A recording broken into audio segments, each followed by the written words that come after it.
भगवती जगदम्बा आद्या शक्ति महामाया योग माया पूर्ण प्रकृति भुवनेश्वरी महालक्ष्मी चंडिका देवी जी को मेरा प्रणाम है।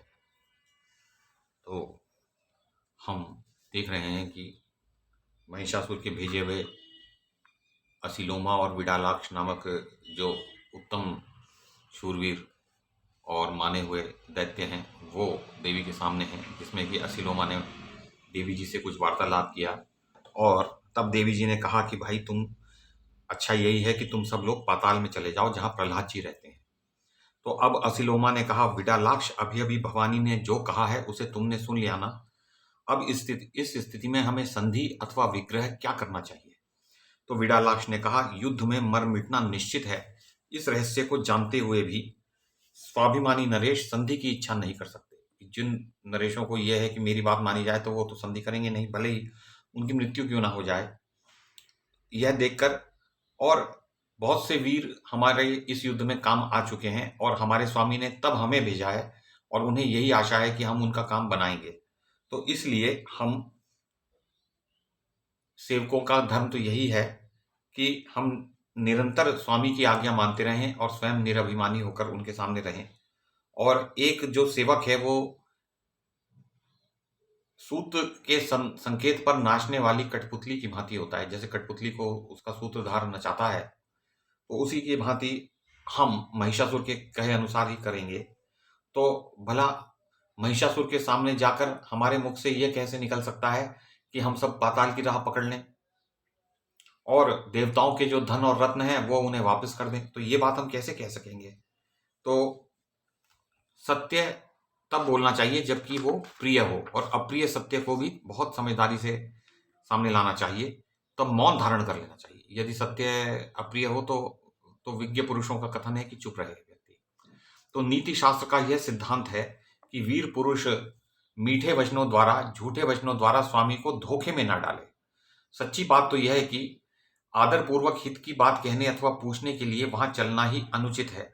वहां जाने पर राजा महिषासुर की क्रोधाग्नि भड़क उठेगी, क्योंकि यहां से बार बार भागकर सैनिक तो गए हैं, अब उन्होंने हमें भेजा है तो हमें भागना नहीं है। तो यह सोच समझकर युद्ध करना ही उचित जान पड़ता है। अतः मृत्यु को तृण के समान तुच्छ मानकर स्वामी के अभिलषित कार्य में जुट जाना ही उचित है। तो व्यास जी कहते हैं, इस प्रकार विचार करके असिलोमा और विडालाक्ष दोनों वीर युद्ध के लिए डट गए। उन्होंने हाथ में धनुष और बाण ले रखे थे, वे कवच पहने हुए थे, उनके पास रथ की सवारी थी और पहले विडालाक्ष ने देवी के ऊपर 7 बाण चलाए और अस्त्र शस्त्र का सर्वोत्तम वेता असिलोमा उस समय मूक दर्शक बनकर सब कुछ देख रहा है। भगवती जगदम्बा ने अपने सहायकों से विडालाक्ष के वो बाण काट गिराए और साथ ही अपने 3 तीखे तीरों से उस पर चोट की, विडालाक्ष पर। बाण की असह्य व्यथा के कारण विडालाक्ष युद्ध भूमि में गिर पड़ा।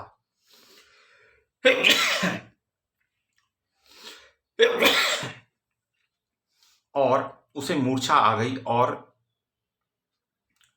प्रारब्ध के अनुसार उसी क्षण उसके प्राण प्रयाण कर गए।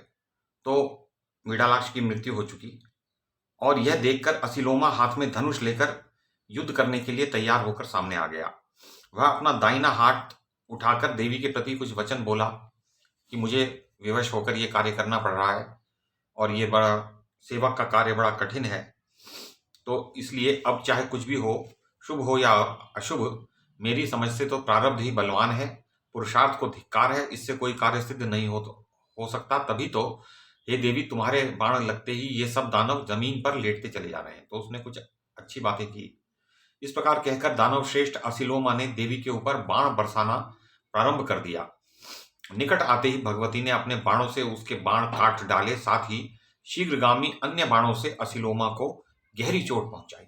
उस समय भगवती का मुखमंडल क्रोध से तमतमा उठा था। देवता दूर से देख रहे थे। असिलोमा का सर्वांग बाणों से बिंध गया था, रुधिर की धार बह रही थी देव, और इससे वह इस प्रकार शोभा पाता था मानो फूला हुआ पलाश का वृक्ष हो।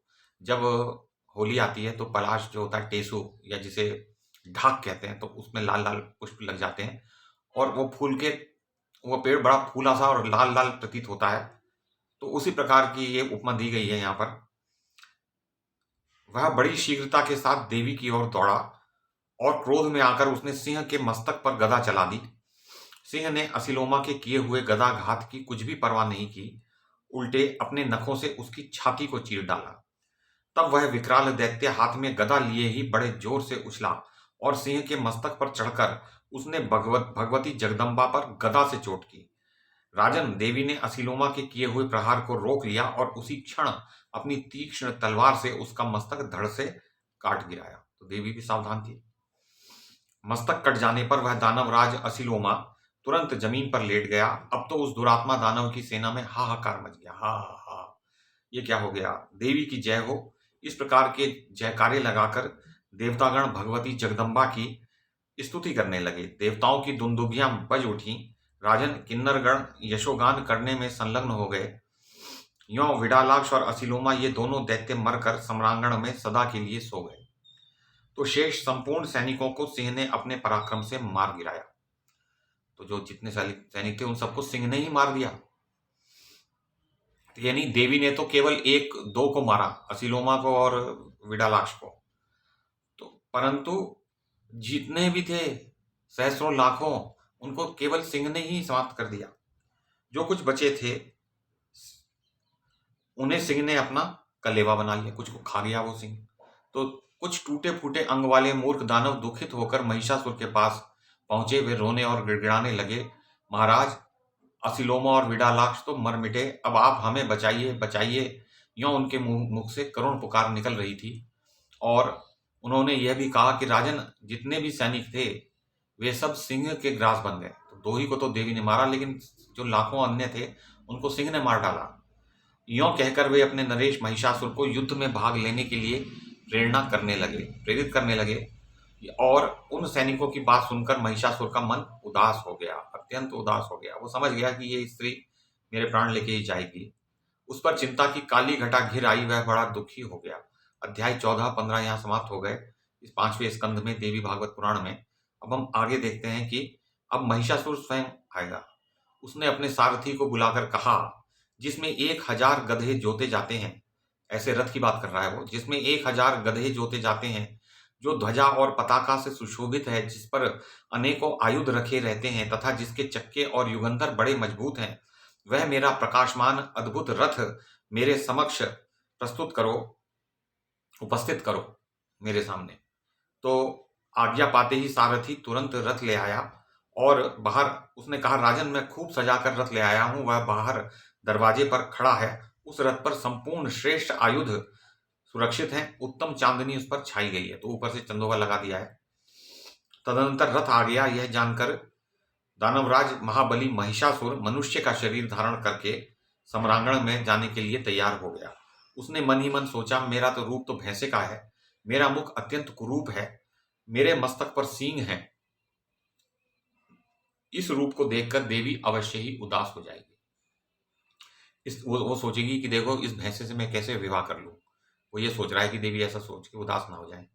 और स्त्रियों को प्रसन्न करने के लिए सुंदर रूप और चतुरता परम आवश्यक है।